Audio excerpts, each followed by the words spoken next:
I was scrolling through Twitter one day and I saw that thumbnail pop up, and Elon Musk posted it, and he just, with no context, he just posted that thumbnail. Really? Yeah, and Wow. I got so confused, like, what the, why? Why is he posting that?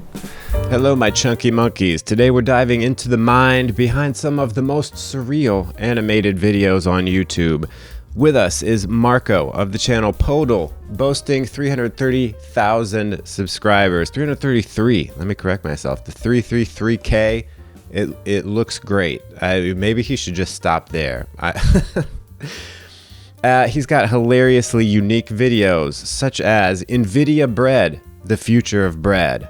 You can see there's a surreal touch to his humor here. And Mr. Incredible gets blasted by a J dam. One of my favorites, I gotta say. In this episode, we uncover his creative process, how he juggles work, school, and YouTube, and his recent foray into ambient music. I listened to that his album recently. It's good stuff. I enjoyed it. A note for those of you watching the video version of this episode, unfortunately we don't have a video of Marco's beautiful face as he is talking to me, so you'll just have to be watching me the whole time. You'll get to see me actively listening. I hope I didn't absentmindedly pick my nose or something, but that it's there. I don't know. We'll see. Anyway, let's get to it. Here's Marco. I think that was the third one. Yeah, that sounds right. No idea I mean, I've what probably was watched that more. video Yeah. like 20 times, and I've recommended it to several people. So, and I know what that's like, though, when it's like, that video is probably from like 2017 or 2018, when someone's like, I love that video you made years ago, and you're thinking to yourself, that was garbage. Like this is terrible. Actually, yeah, exactly. Yeah. I think I made that.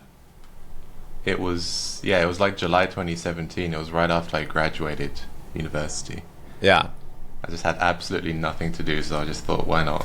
I'll make that. Why not cut up a Frasier episode and turn it into something? Yeah, like, I don't even remember what the story was. It was something to do with the wine, and I just added Battlefield references throughout everything. Yeah. The thing about a lot of those is that I always wondered if I was missing some kind of meme reference, but I was still able to enjoy it. Like, I didn't know if there was some kind of underlying genre that this was part of. It's one of those things where the first instance you see of something, you're like, this is amazing, not realizing that maybe it is actually in the format of something that already exists. Yeah, I think the majority of my older videos was based off like British humor that I grew up with, and very subtle jokes that I don't think anyone would notice unless you lived in the UK for a while. Yeah, like the recurring Tesco references, Tesco. etc. Tesco and all these small like supermarket brands, and then I just slap it. I'll just throw in like all these logos just for no reason. Yeah. Just all these brands. I guess you could say it's like very postmodern in a way. Like, is a lot of that intentional, or is it just kind of like you having fun and throwing in whatever? Yeah, I guess I was just trying to experiment back then. I was just trying to add whatever new thing I could think of. I was trying to top myself every video, because I felt like in 2016 I was kind of running out of ideas. Wow, I've been even doing that it since far. like 2014. Yeah. Yeah, I started in like February 2014, Wow. and then after about a year of doing all these parodies, I hit a wall. I didn't know what I was doing, so I had to try and do something new. Did you Eventually find? led to Yeah, go ahead. No, that's fine. I was finished. I was like, were you finding an audience right away, or was it kind of just putting videos out into a void for a while?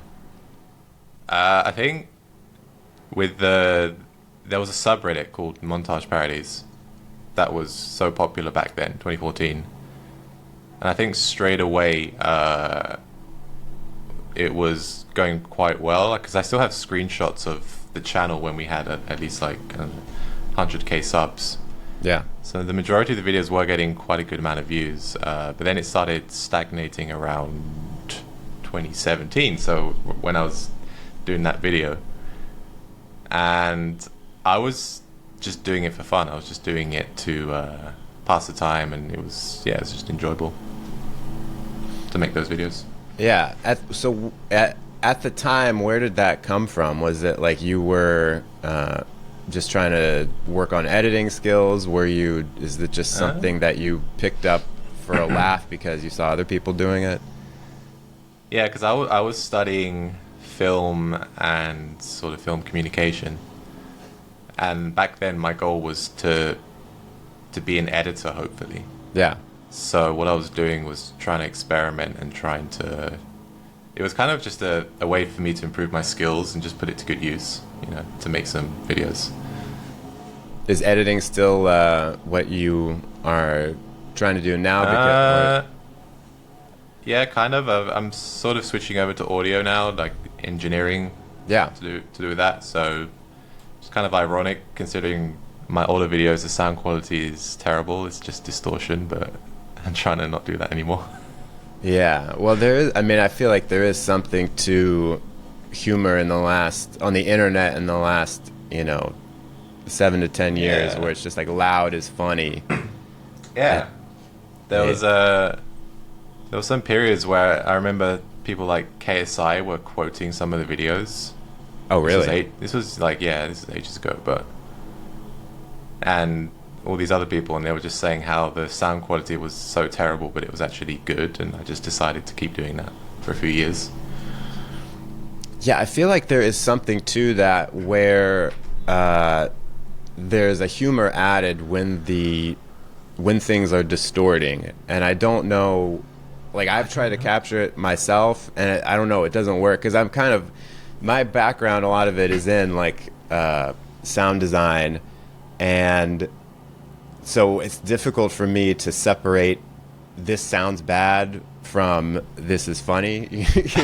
When I'm doing it. When someone else does it, I'm like, that's perfect. I don't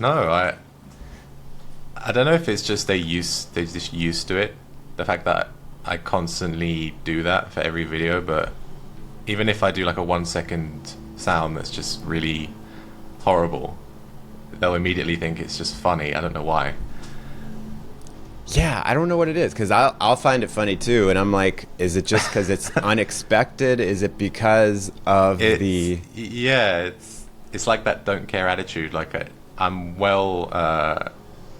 experienced enough to know that that's not good enough. Like, that sound quality isn't good, but I'll do it anyway. Right. Like, I know it's terrible, I know it's clipping, but I'll just do it for because it's funny. Yeah, and I guess there's also sort of a knowledge that the audience has that everything else in the video is so complicated that clearly you could have done it properly. I really could have. You chose not to. I've done like serious videos before, but I choose to do this really absurd way of editing. I don't know why I do it. I think I feel it's quite unique just to do something completely, it's kind of surreal.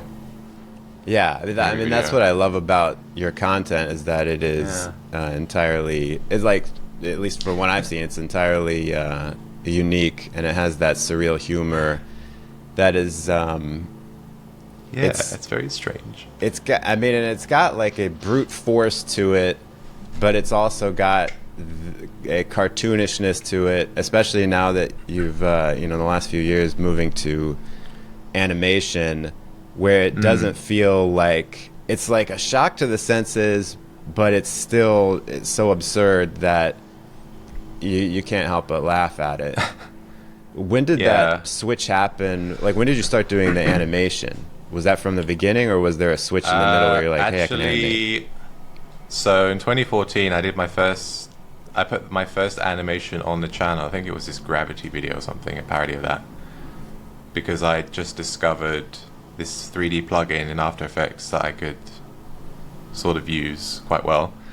So over the years, I was trying to, as I said before, like, I was running out of ideas just for editing over like footage. So I thought, okay, with animation I can do anything I want. So I tried to learn over the years, and eventually, I think around 2016, I just sat in front of my PC and thought, well, I have nothing else to make, so I'm gonna try and switch over to just animation. And at the beginning, it wasn't really getting much as many views until one of them just went.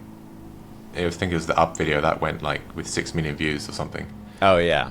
And that just began that whole thing for the last 4 years. Yeah, that's around. I had found your channel a little bit after that. The first video that YouTube recommended to me was, strangely enough, how to ask out your crush using a Boeing 787 vector approach. And it's because I was really interested in aviation, and I was watching all these videos about airplanes, and I guess the algorithm got like confused and was like, here's a video about airplanes.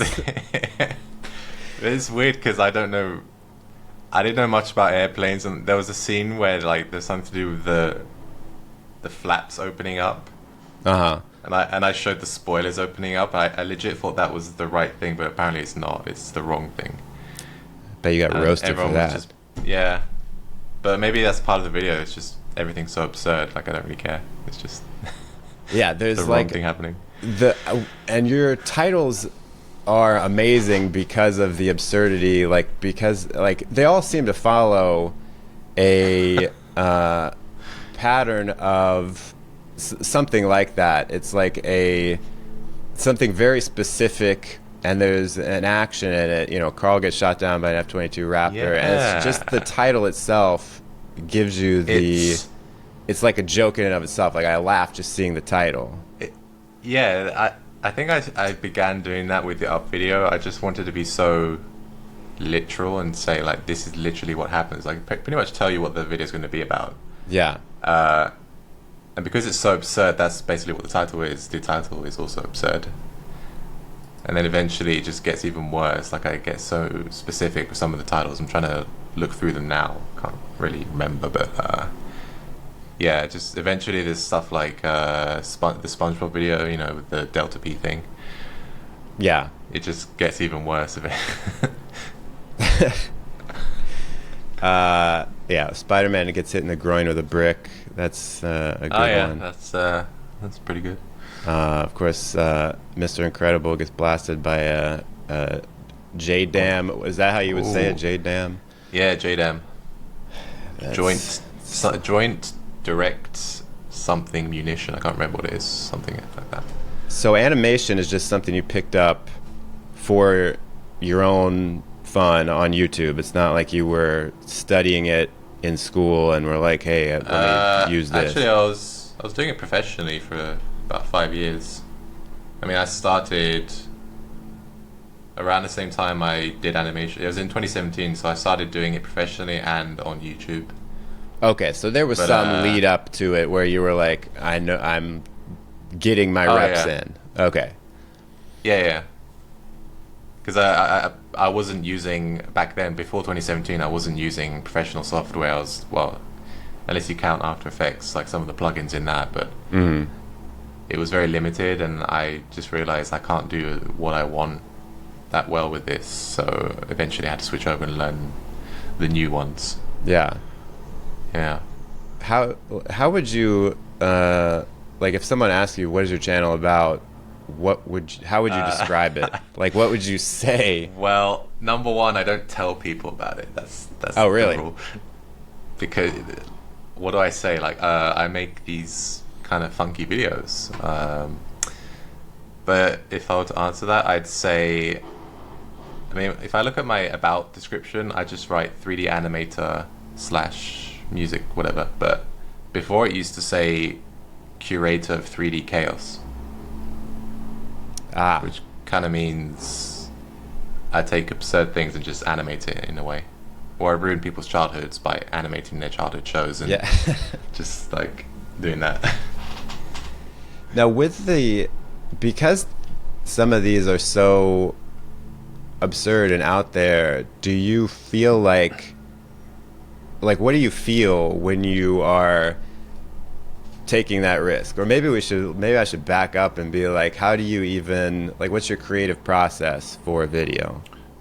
So what I have is, it's not Google Docs, it's something else. It's like a notepad thing. Yeah.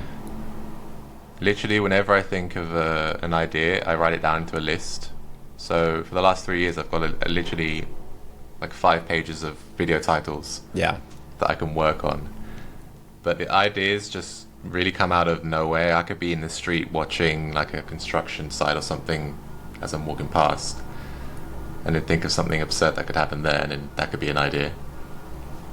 It's really just random. It could be any time of the day. I could get an idea.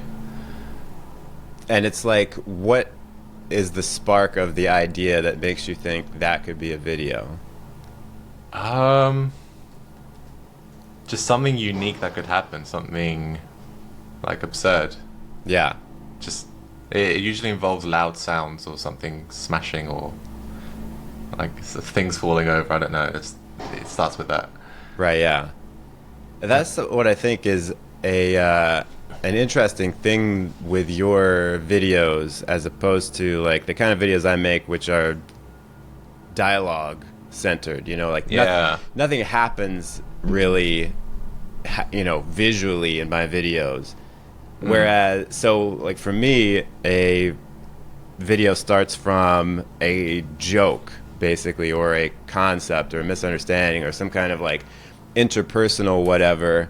And for you, it's like a visual, or it's like this actually happens. You can experience, you can witness this thing happening, which is interesting because I feel like that can make it much more universal. Like perhaps that's why some of your videos have blown up so big, is because you don't really have to, there's no jokes. Well, there are a lot of jokes, but you can like just appreciate the visuals, and the jokes are secondary, the text. And that's the thing.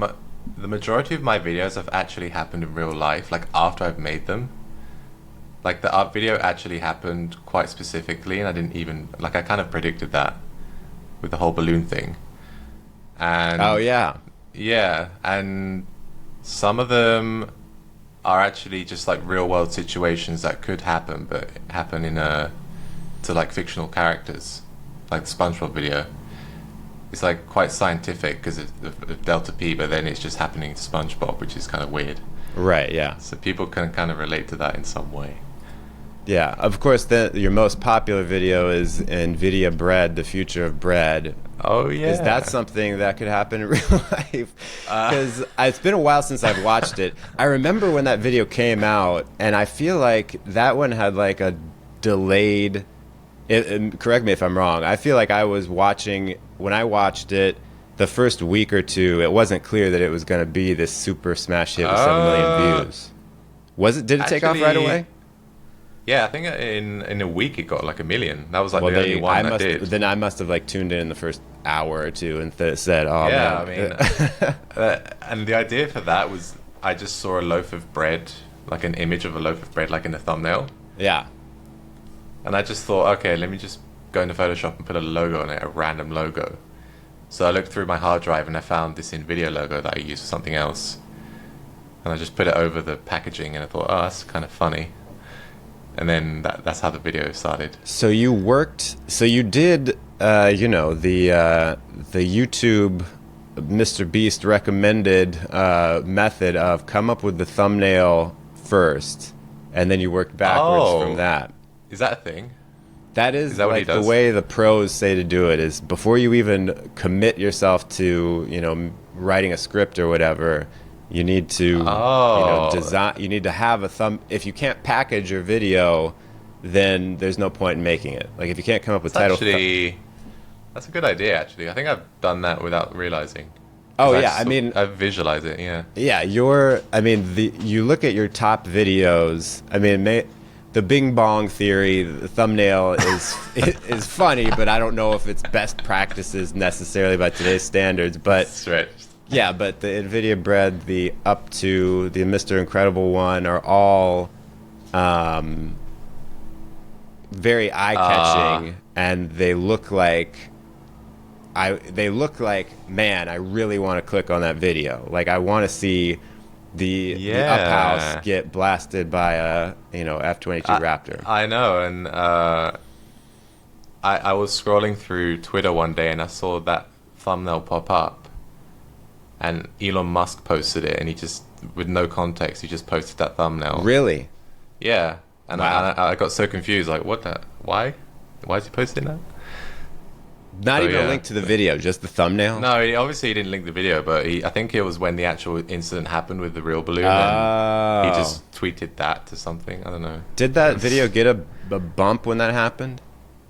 Oh yeah, because originally it was at about 5.1. Oh, wow. Dang. Now it's 6.1. Yeah. That is, that's fortunate. Yeah, just overnight, I just got all these random views from people. Yeah. I think the algorithm must just get confused by your content and be like, I don't know what what is this about? It might be a tactic, like it's so realistic. Yeah. It probably thinks it's real news. Yeah, exactly. So let's go back to the NVIDIA bread one. So it's like it came from the thumbnail. You had an image of a loaf of bread with a logo on it. Yeah. So then you worked backwards from there, and you were like, what would a loaf of bread be like if it was made by NVIDIA? Yeah, it was literally that. It was like, okay, it needs a fan, like something to cool it. But then, to be fair, I did like write the script beforehand because I used text to speech, so I didn't just go right into it and animate something. I kind of structured it in some way.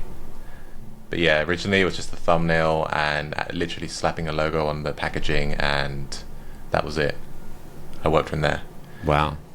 Yeah. I was wondered about that, if you write, like in general, if you write a script for them, because they're all very intricate, but they're also so random that I could see how you could just sit down and kind of throw it together as you go, you know? Okay, so for the Incredibles one, there was a script Yeah. that I handed to Jigsaw to do the voice lines. And basically what happened was he read all the lines, but I ended up using absolutely everything he said, even the parts that he didn't intend to be in the video. When he's, Oh, like, yeah. thanking me at the end of the video for like helping record. I used that. And then I actually worked from there. Like I worked as I went along. It wasn't really structured around the script. It was, I would have all these lines, I just add them into some random scene or something. Yeah. So it's sort of like a bit more mix. chaotic. Yeah. Yeah. And I used the first take of the voice line, so it seemed very unnatural.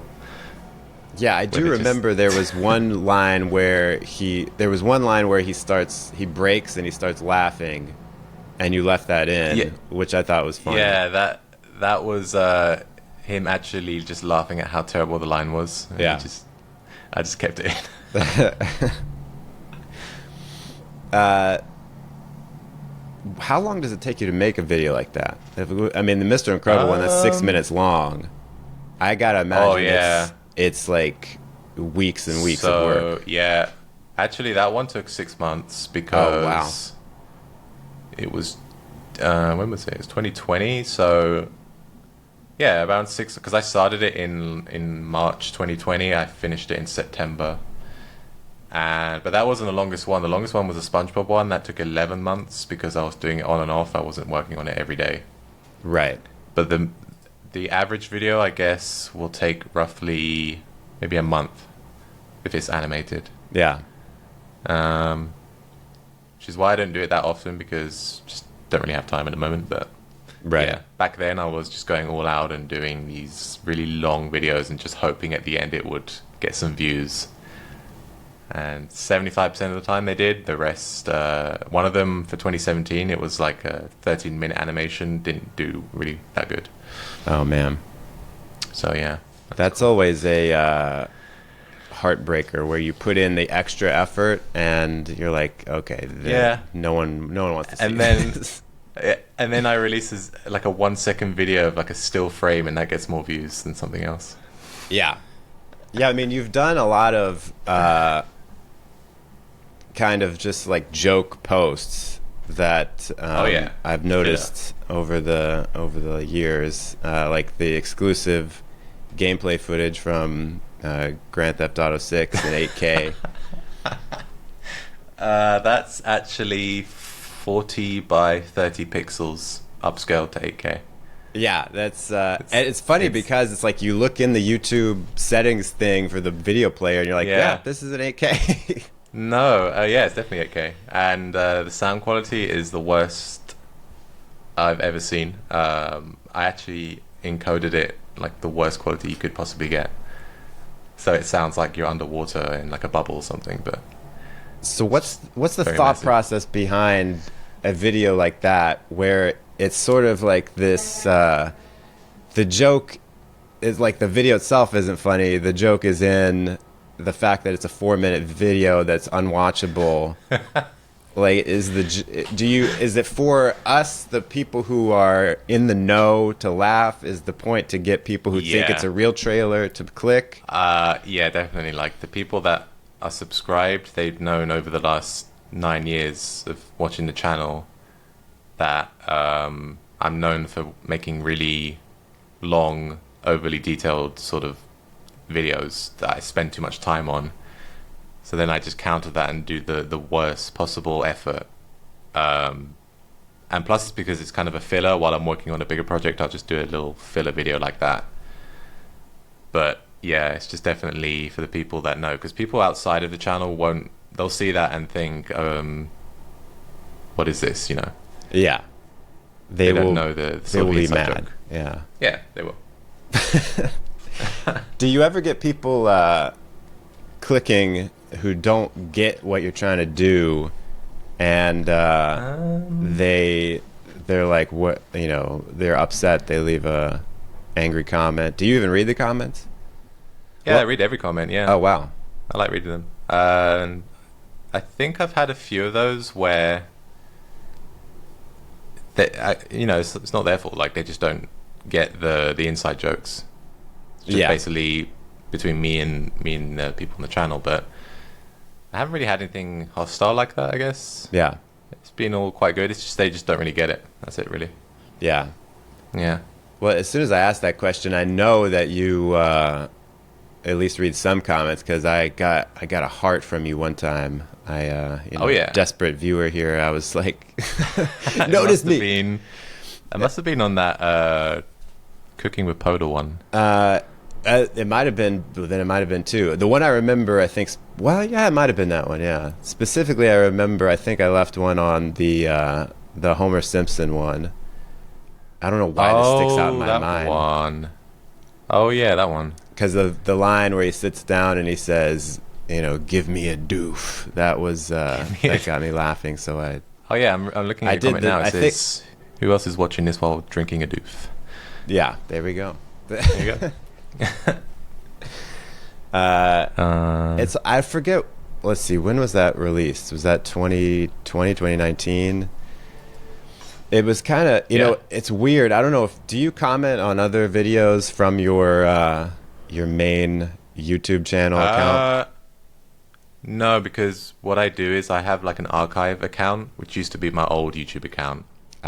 And that's got all my favorites, like my playlists, everything that I just use for everyday watching. So I can't really be bothered to switch to my other account every time I want to comment. So yeah, I just use this for uploading. Yeah, it's also a little weird because you, like, when you have the check mark next to your name, it feels like when you're posting a comment, you're trying to say, "Hey, look at me too!" Like, guys, I'm leaving a comment. I'm cool. No, I just posted my other channel with like 4,000 subs. Yeah, it's easier that way. Yeah. You've also started releasing music recently, so tell me about that. Oh yeah, so in I'll start from the beginning. So I started doing music way back in 2011. I was basically back then doing like using loops and samples and just making something with that. So it's very basic. I was only like 15 or something. And then around 2021, so roughly, well, I don't know, 9 years or something, I decided to try it out more professionally. So I had to learn some software and yeah, release my first album. I'm doing one at the moment, doing a small one, but yeah, it just began with when I was younger. Yeah. Just kind of love music, and I want to pursue that now. I just want to try that a bit more. Yeah, that I mean, so it's through what program do you use? Ableton. Ableton, okay, yeah. Yeah. And what genre are you making music in? So it's a bit of a mix, but it's usually ambient slash electronic, or I don't know the name of the genre. It's kind of, Yeah. I think it's electronica or something, someone said once. Yeah, so you come at it from a kind of production standpoint, maybe similar to sound design with video, rather Yeah. than, you know, a traditional musical background. Is that right? Yeah, that's right. Most of the themes that I do for each album or whatever is based off like memories or a location or just an experience that someone can have, like, I don't know, driving down a highway or something. Yeah. And I usually involve like real world sounds. I normally add like rain in the background or something just to get a bit more immersion. But I'm trying to branch out and just do something more, not generic, but you know what I mean, just Yeah. what other people do. Country western album, something like that. Oh yeah, I could do a country album. Yeah. So, Try singing.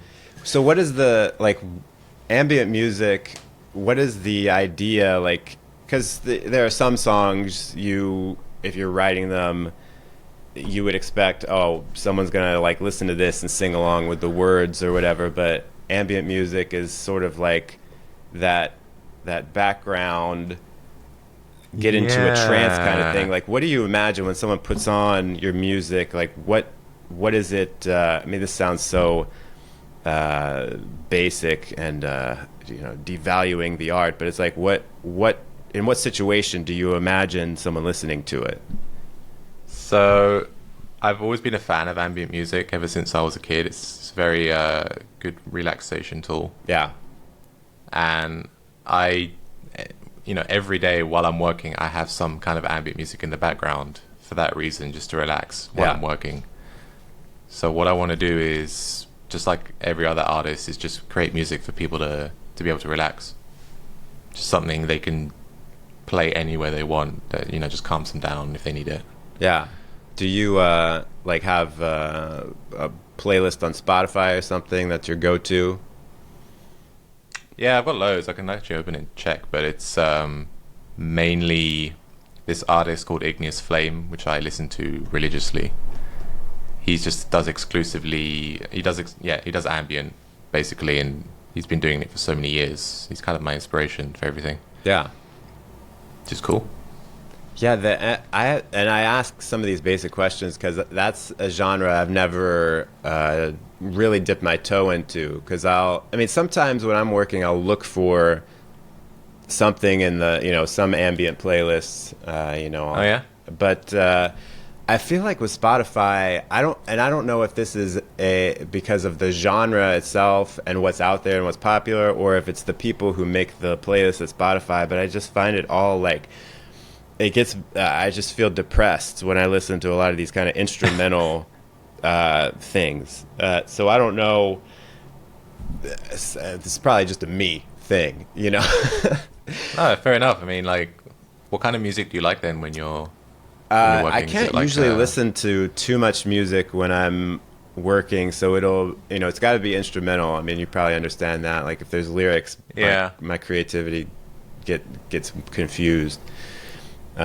Plus a lot of times I'm either writing something and you can't listen to words and write at the same time, or I'm editing something and it's like it's too much. So it's embarrassing, but probably the thing is, like, the soundtrack for Skyrim is the thing I listen to the most if I'm listening to music while working. Oh, I like that one. There's one at the end that's like an hour long of the atmospheres. Yeah, that one is cool. Yeah, I mean, so in my Spotify Wrapped every year, the Skyrim soundtrack is always like the number one thing, because that's just, I've listened to it on repeat over and over.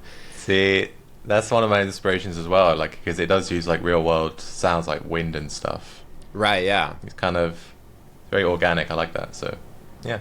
Yeah. Uh, of course, it's not. Before, when I was saying, I feel depressed when I listen to those things, not to indicate that all of the music in that genre is that way. I feel like it's got to be a Spotify thing, and not just the genre in general. You can find ambient music that's very uplifting. It's just basically the instrument they use, the pitch and things like that. Yeah. Because I know what you mean. Like some of them are very depressing. They're so, I don't know what the right word is for it, but they're very. It's just very simple, you know what I mean? It's just very like, low end sort of. Yeah, it's whatever modality. Like, I don't know music theory at all, but whatever kind of mode they're writing in, or whatever the chord progressions are. I know that ambient probably doesn't have progressions in the same way that other songs do, but it's like there is that musicality there, that the way it flows just is like. Yeah, I know what you mean. Like, I'm actually trying to study music theory, so I'm trying to really get to grips around that. Yeah, so I know what you mean. Like some of the pieces, they just make you feel a certain way. It could be like nostalgia, it could be melancholy or something, which I try and avoid. I try and get some uplifting sort of stuff to do with space or something. It sounds like you're in space. Yeah, helps you be creative. Yeah, exactly. It's because that's what I'm looking for when I'm looking for some kind of something to play in the background, is something that lets my mind kind of expand a bit, and not something that's going to start pushing buttons of my emotions, That's why I try and do a bit of classical as well. Like get some violins in there or something. Strings. Oh, yeah, that's good. Yeah. Because I also have I'll have some Chopin or something. Or oh, nice. Yeah, because I feel like it starts to tickle your brain a bit. You're like, okay, yeah, this is good. Some complexity. I mean, do you find that music inspires your work? Like you listen to a certain track and it gives you an idea or something? Because with me that happens as well.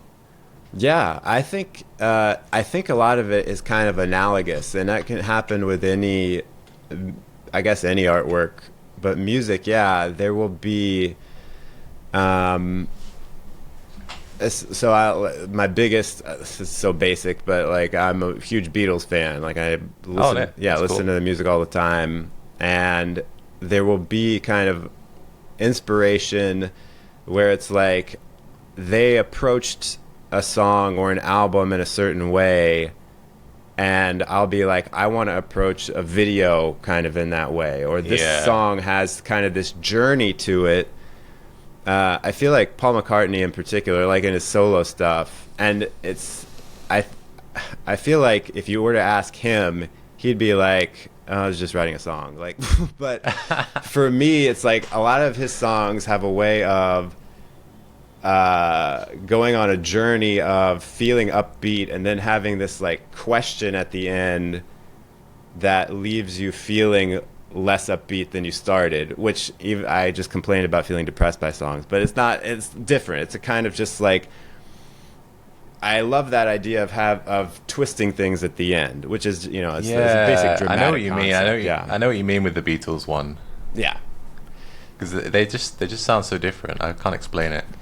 Just the way they approach it. Yeah, and just the general thing of in 8 years they released 13 albums, and like every 2 years it was a different style, and they were reinventing themselves all the time. I'm like, dang, I've been doing YouTube for 4 or 5 years, and I feel like I'm totally stagnated. Like I I had the same thing because I started 2014, and then roughly, I guess. Well, for me, it was like maybe 2 or 3 years. I felt like I was stagnating. Yeah. And I just learned to just switch it up. Like, you just got to switch it up and try something new. Yeah. And do it for yourself. Like, don't, I know people say do it for the channel. Like, you always have to stick to the same thing because people will get annoyed. But yeah, with me, like, I just decided to switch it up, do animation and do music. And it's just for me, like, I want to try things out. So that doesn't cause you any anxiety? It's not like a dilemma for you to be like, here's what I want to do, I'm going to do it? No, because YouTube isn't like it's not like a full-time job for me. It's a hobby. It's always going to be a hobby, and at the end of the day I just want to be happy and make what I want to make. So yeah, I mean, I won't completely switch it up and do something drastically different, but I'll try and branch out and do other things. Yeah. Well, like the music, yeah. I wonder. Yeah, I mean, it's kind of similar. Yeah. And I wondered about that because your upload cadence is so infrequent. I was like, well, this probably is not your full-time job. So how do you manage that as a creative person who does something else to make your living, but also you're doing these projects on the side of YouTube, of making an album that's 50 minutes long, which isn't easy to produce that much music. No. So if I'm doing like full-time work, it's usually, I don't know, the average is like 9 till 6 in the UK. So I'd come home, depending how busy that day was, I'd maybe do an hour or two, and that's pretty much why the videos take so long to make, because I'm exhausted. Oh yeah. But because I switched over to freelancing a few years ago, so when I had way more time, I focused way more on this, and I was able to work a lot more on it. So like when you had like when you were working for the man, it was easier for you to do your own stuff, but now you're working for yourself, freelancing, and so there's not enough time. Oh no, it's the other way around. It's the other way around.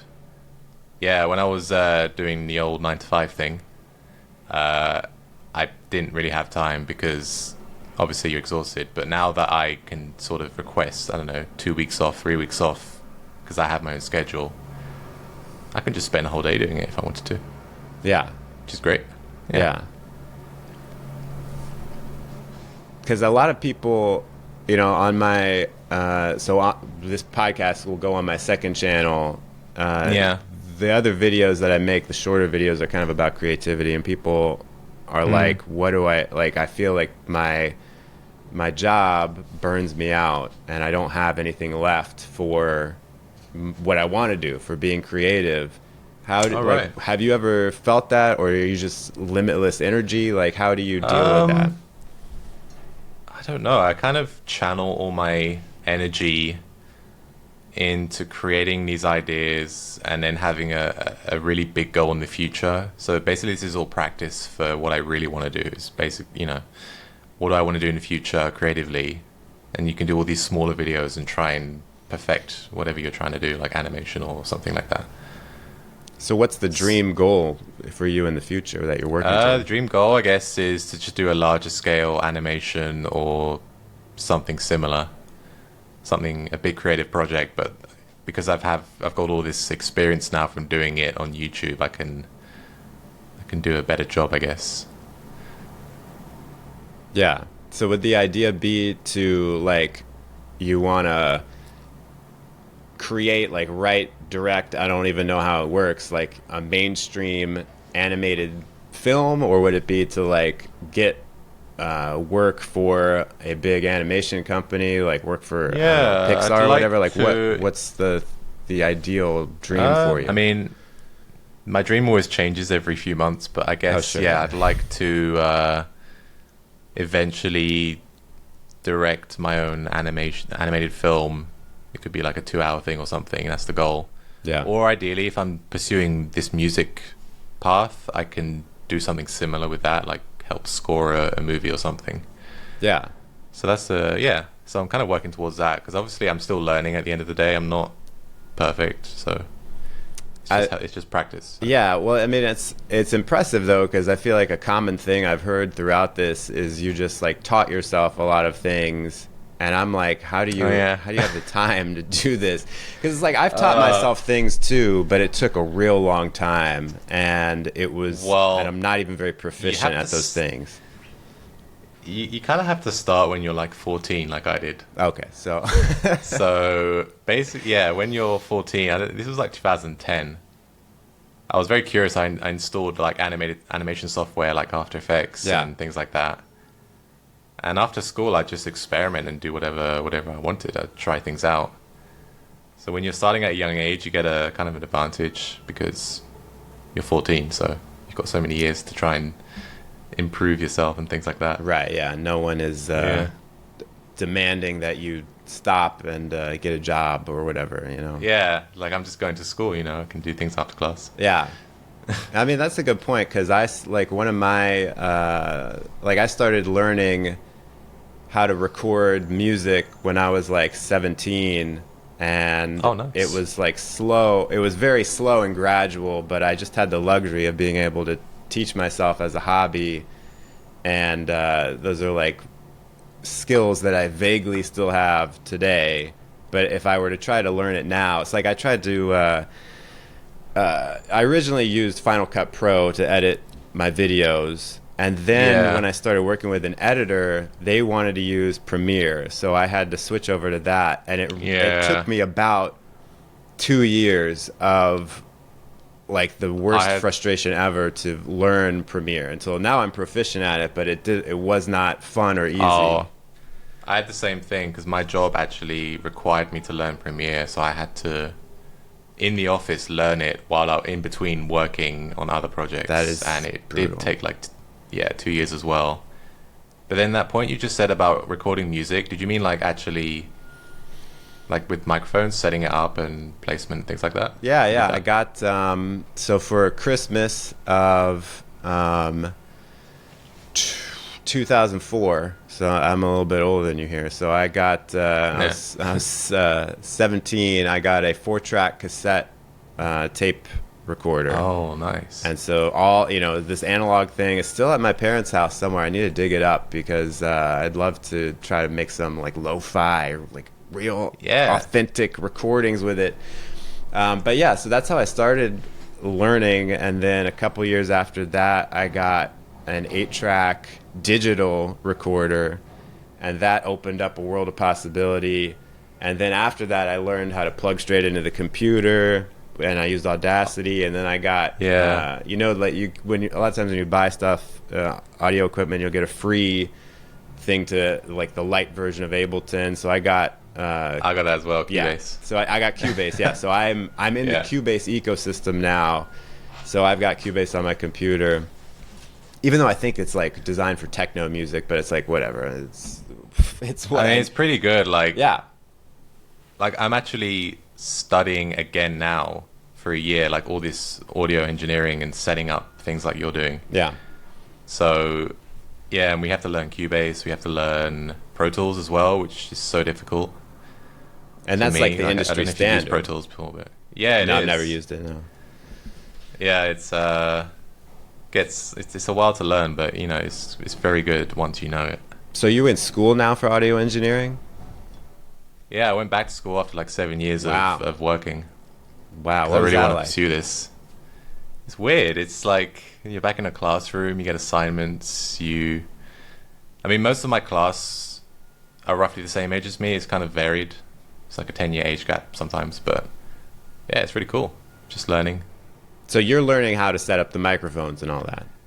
Yeah, we're learning everything. We're learning audio engineering. We're learning how to use mixing consoles. There's like 48-track. Yeah. With all these sliders and things like that, and how to set up mics, record them. Yeah. Use DAWs and things like that. Do they still start you off? Because I remember like back when I was going to college, I was like, let me look into some of these programs for audio engineering, because that was something I thought I would do. And some of the programs, it was like they start you off with actually editing tape and cutting it, like actual physical tape. Do they still do that, where they start you with the fundamentals of analog? We do learn that, but they don't make you use it because it's just not viable now to like give a student a, what's it called? I don't even know the name of it, 2-inch tape or something. Yeah. But we do have tape machines there just to study them, and we do get tested on things like that. But it's useful to know in case you go to a recording studio and they do have analog gear that you need to know. Yeah. Which is cool.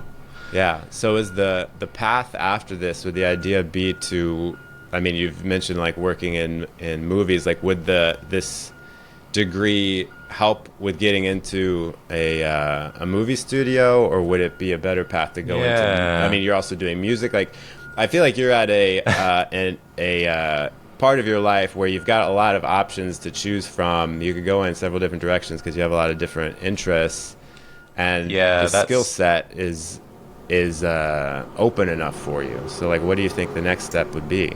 So yeah, that's the main reason I did this. I wanted to improve my skill set and just try and because I've been doing editing and doing video work for so many years, and audio was the only thing I wasn't very proficient at. I wasn't like I didn't understand what I was doing with it, as you can tell with the distortion, like half the videos. But the goal at the moment is to do this, and then eventually I'd be proficient enough to go into a studio and maybe do some music for some movie or something. Yeah. Like I'd be able to be in a studio and know what I'm doing, Yeah. which is always good to know. What is the degree that comes out of it? Is it like just a certification, or is it like a master's? Like what do you get at the end of it? This one's only a diploma, but you do get so much knowledge because all the people are in the industry themselves. Yeah. Oh yeah. So they are the contacts, basically. They know what they're doing. Right. I feel like that's So a lot of the advantage of going to school is just the connections you get. yeah, exactly. 'Cause Yeah. they when they're not teaching, they're in their recording studio. So they could be in there in the morning and then they travel and teach you at the end of the day. So they're always working. They know everyone. Yeah. How now? I don't know. We can cut this if this is like getting into some kind of invasion of privacy. But I know this. I think from like your Instagram or whatever. You moved to Canada, right? Was this for school? Yeah. They have a good program here, and one of my old coworkers recommended it. And I've always just liked Canada for some reason. I just liked the idea of coming here.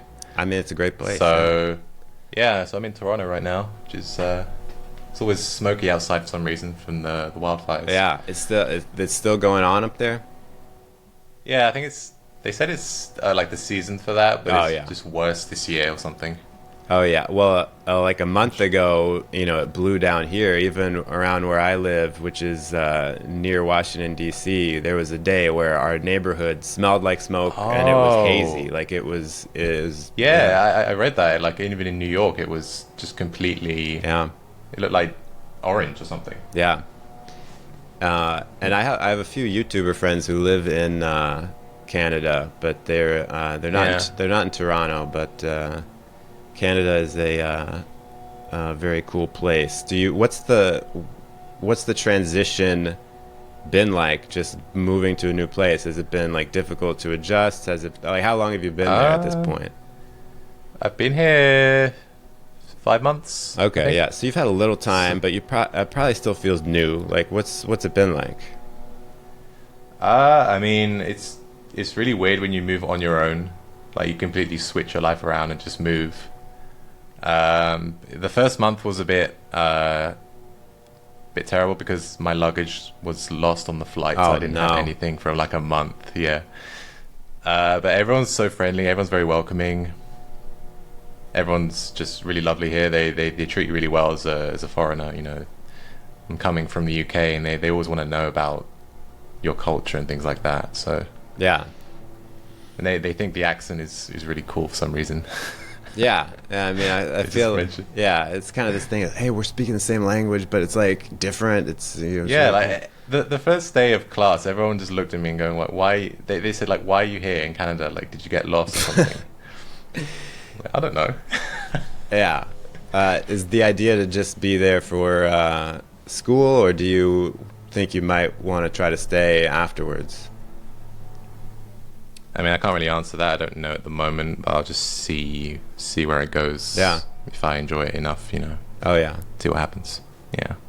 Yeah, I get that. It seems like going through your past videos, it seems like you've done a bit of traveling, because there's been a couple videos at least that I've seen where you're in different countries on various trips. So is that a big thing for you, traveling, or have I just happened to see the videos where the few times you've traveled?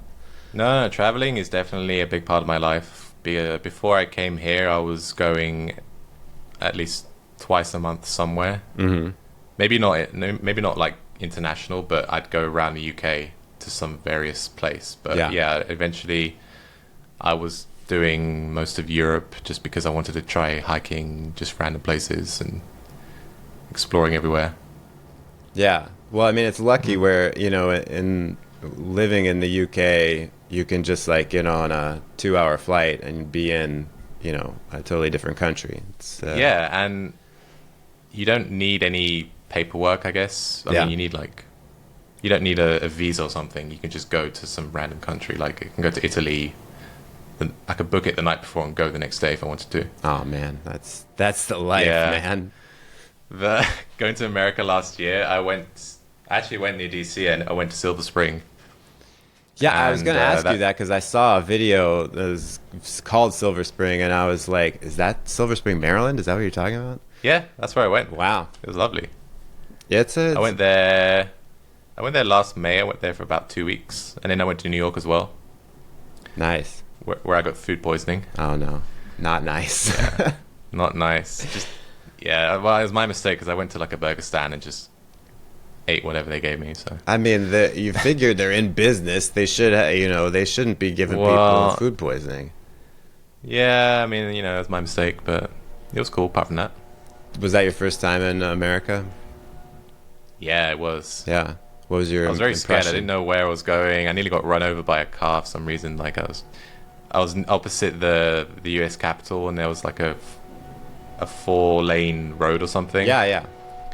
I didn't understand how the crossing lights worked when you cross the road, so I just walked out into the road, and this car had to like stop in front of me. So It's a close call. yeah, very close. Yeah, it's not good. Dude, I lived in DC during that time. Like, I wish I had reached out yeah? earlier. We could have, you know, Oh wow, yeah, we should could have shown you the sights, but Yeah, I was because I was in Silver Spring and I was going downtown every day, walking around. yeah. Where did I go? I can't remember. It was there was this place like downtown where they had all these restaurants, like all these Oriental restaurants. That was really good.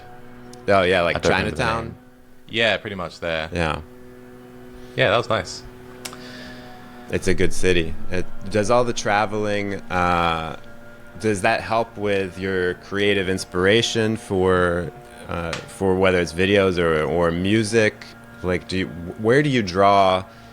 I mean, you mentioned before for the videos, you'll just see something and inspiration comes to you. Do you like intentionally do anything to prime the pump for inspiration for your creativity? Well, normally I'll bring my camera with me and just film random scenes. Like I'll film, I don't know, a street or something. And I'll use that for footage. I'll use that for mainly like maybe album covers to give me an idea of what I want to do. Mm-hmm. So with the one I'm doing now, it's like a very small, it's not even an album, it's like 4 tracks. But I just went on a highway once and I just had that view of all the lights going down at night. I thought that's a good idea. I can try and do something with that. So it's Yeah, basically my camera is my friend with that. yeah. So it's like a visual. It's like you're collecting visuals that then later feed into these other mediums. Yeah, I'm very much a visual learner. Yeah. I pick up visually, and you know, even like music inspires me. It just some idea just pops into my head. I can't really explain why, it just does, Yeah. and that's where it'll come from. So you don't fret a lot about your next creative idea because, like, for me, I'm like, oh gosh, man, I gotta come up with some ideas. I gotta be creative. I can read you some upcoming titles that I thought was funny. Oh yeah. Let's see. I have a funny idea. Well, it's not funny, but it's called "Can an A380 land on a 20-meter runway?" And This is gonna be awkward if Yeah. I don't laugh at any of these. well, there you go. It's so stupid. Like, oh, no, it can't, but maybe it can. And then the entire Roman army versus one M1 Abrams tank. I don't know. That's Could be something. Okay, so the first one, I didn't catch the A380 part, and now that I have the visual of the A380, now I get the humor of it. Yeah. Especially if the thumbnail can sell it.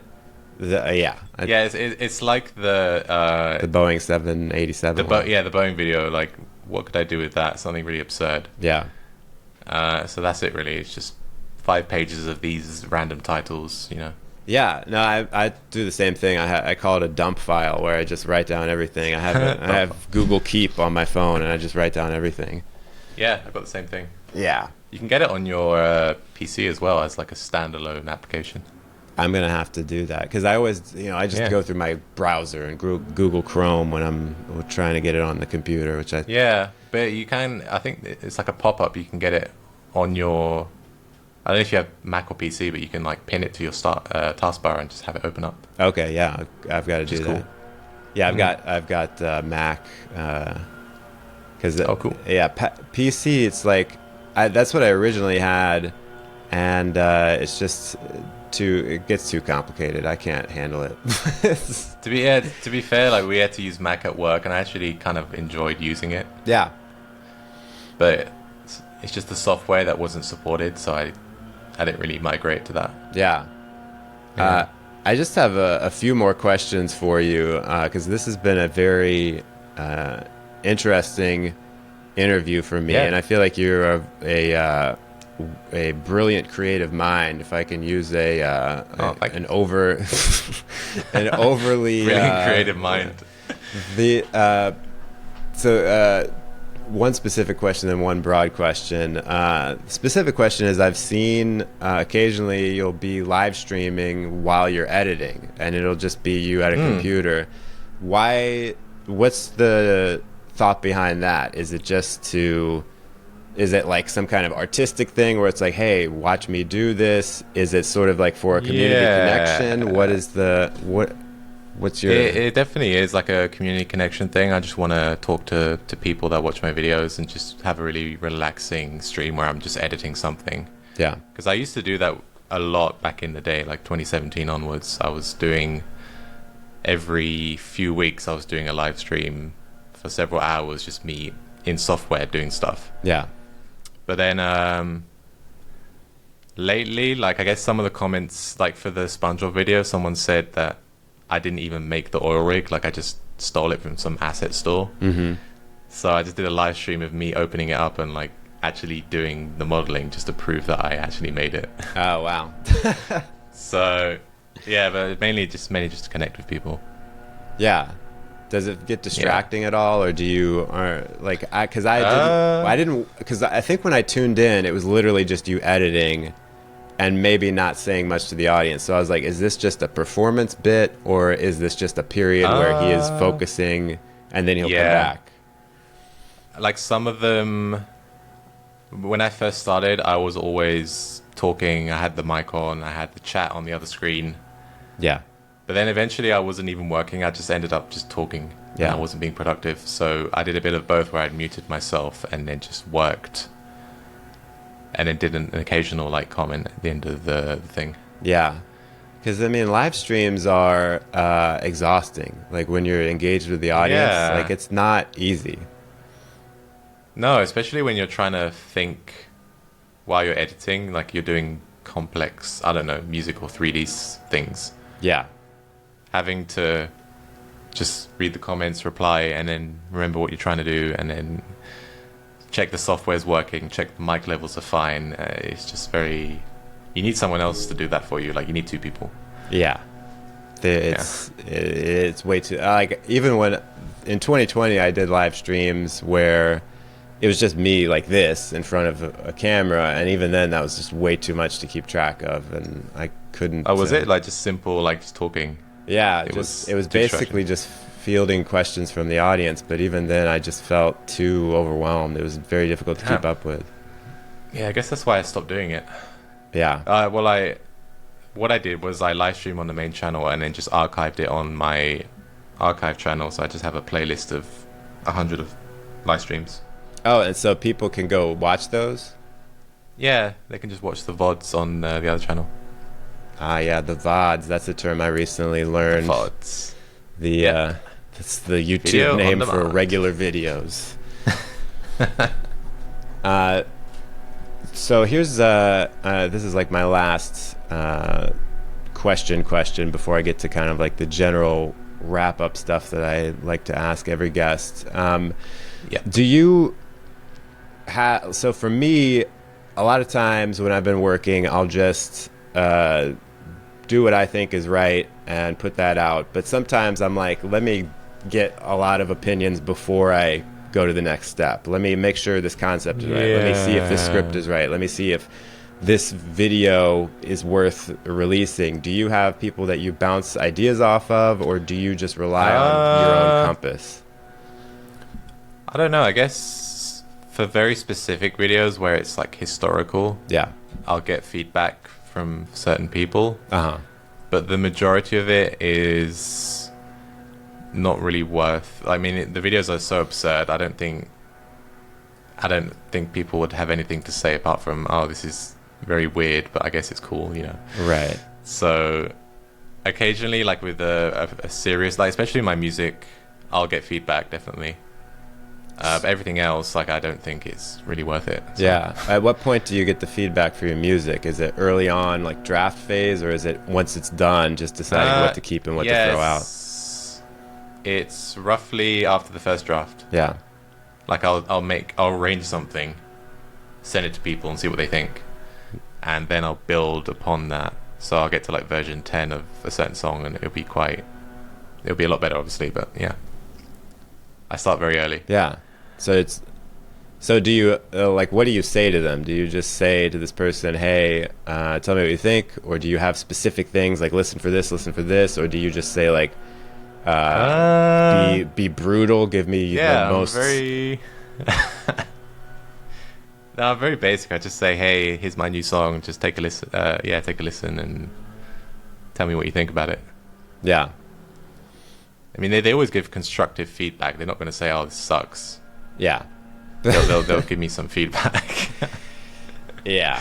I mean, that's always the thing, is it's like tough because like I'll ask my wife for feedback on stuff, and she's not like, she doesn't have a artistic background, but I trust her to know if something is just basically funny or not, you know? So yeah. But it's hard because I'll be like, I need your feedback, but I also need you to kind of try to couch it in some kind of like helpful criticism and not just like not funny, you know what I mean? It's very difficult. You just have to find the right person that can give you that kind of feedback. Yeah. Because some people, they'll say like one word, they'll say, oh, cool, or right, whatever. But then some people, they'll literally bullet point things they want to improve based on their opinion. Oh yeah. Which is cool. I can actually like work with that. Right, yeah. That's great to have, because when someone is just like, oh, it's great, or you know, like, like thumbs up, like literally one person just sent a thumbs up emoji, like, okay, thanks. Yeah, I'm like that. It's so passive aggressive. Yeah, cool. Yeah, cool song, bro.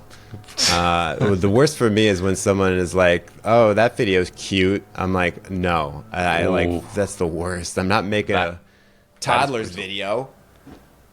Well, like cute as in, they'll just like good or bad way, like I think they just mean it like a good thing, like it's amusing. Like if I should, a comedy video, to clarify. I feel like when people say it was cute, they're trying to say something nice, but to me it means it wasn't funny, but I was somewhat amused, you know. And that's like, I mean, you could set it as, in YouTube, you do the setting like made for kids, so you can do it as a kid's show. Right. You know? That's what I'll do. I'll just whenever I get that feedback, I'm like, fine. It's a kids show now. It's for kids only. That's what you get. It's like very it's a punishment of the audience. Yeah, that's what you get. To wrap up, I have this question. It was kind of like 3 questions. So for people who get, so the idea is like, if you're working on something and you get stuck creatively, the idea of writing something down on cards, having them in a deck, and pulling something, and there's a line written on it to kind of jostle your brain and get you moving again. Yeah.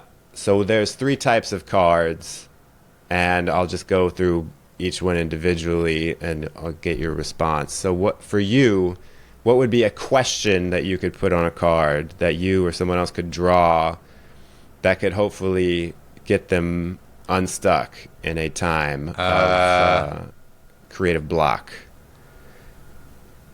I guess, does this make you want to watch it again? Oh yeah, that's good. That could be a good question, I guess. Like, do you want to watch it, rewind it and watch it again because it's so interesting or exhilarating or something? Yeah. That's what I do in my head mentally. Like, do people want to rewind? And because you can tell now in YouTube, they've got like that little thing over the play bar. It's like the most watched part. Yeah. It's like this little graph thing. So that kind of tells you what people like Right, yeah. on your channel. Yeah. I love that feature now. Yeah. That's cool. Yeah. And it's really good, especially if you're stuck because you're trying to figure out, is this good or not? And if you can answer, if that can be like a criteria, one of the criterion for if it's good or not, do you want to watch it again? Definitely. So another kind of card would be a statement where it's not a question and it's not telling you to do something, but it's kind of just like some kind of saying. So for like an example is even if this ends in failure, the time was not wasted. That's one of the things I've written down. True. So what can you think of one that you would put that's just a statement? I guess in regards to audio, I'd say if it sounds good, it is good. That's good. That's pretty. If it sounds good, then it's good. Yeah. No, that's knowing a few things about audio engineering. I know that's an important thing because it's like you got to listen with your ears. I think once you start to learn this stuff, you try to listen with your eyes. You're looking at the software and everything, and looking at the levels and whatever. You can tell when you're listening to some really good music that your heart races or whatever. You get goosebumps. Yeah. You feel this weird feeling. That means it's good. So yeah. This is a side thing, but did you know that not everyone gets goosebumps when they listen to music? Oh, really? Yeah. I don't know.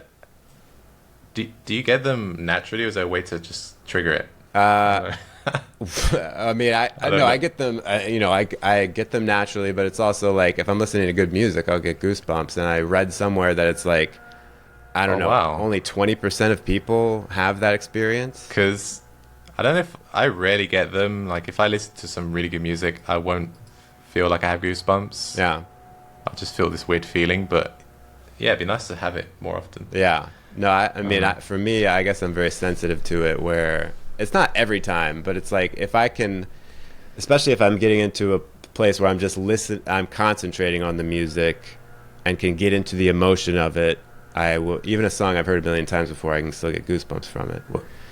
What does it feel like again? Because I actually don't remember the last time I had goosebumps. It's just like your arms or something? Yeah, it's tingling. Like, it kind of just feels like, it's like a cold feeling kind of. And yeah, the hair on your arm and on both your arms and like kind of the back of your neck also just stands up. And it just feels like that kind of general good, it's a good feeling. Yeah. Yeah. Oh, nice. Yeah, it was interesting. Euphoric. Yeah. And then lastly, the last kind of card would be an invitation. So you could also think of it as kind of just like a command, but just like an action that someone could take, which could be very literal, or it could be more abstract or general. What would one be? Do you have an example? Or? Yeah, so one that's kind of general is like pretend to be someone else. Like that, just a way of if you're stuck, I feel like some of these commands are sort of just to get you out of your normal way of doing things. But then another one I wrote down that's very literal is like pick up the first book you see, open it to a random page, pick out a word, work from that. Okay. I'm going to steal this from Mr. Robot, but I found a good quote that one of them said. It's like, be the most important person in the room. Like have that mindset, like, oh, I'm so important, I can do whatever I want, and like creatively that's really good mindset to have. Like you can just have so much creative free reign and do what you want to do. Yeah, that's good, because I think confidence is what unlocks you to be your best possible creative Yeah. self. Exactly. That's good. I like that Exactly. one. Yeah, it's not mine though. It's Mr. Robot. Well, I heard it Just from cut you, that out. so Yeah, just cut that out. yeah. We're gonna get sued by Mr. Robot, man. Whoops. Well, Marco, thanks so much. I appreciate you coming on the Yeah. podcast and talking to me about your creative life. Yeah, thanks for having me. It's been really great. Yeah.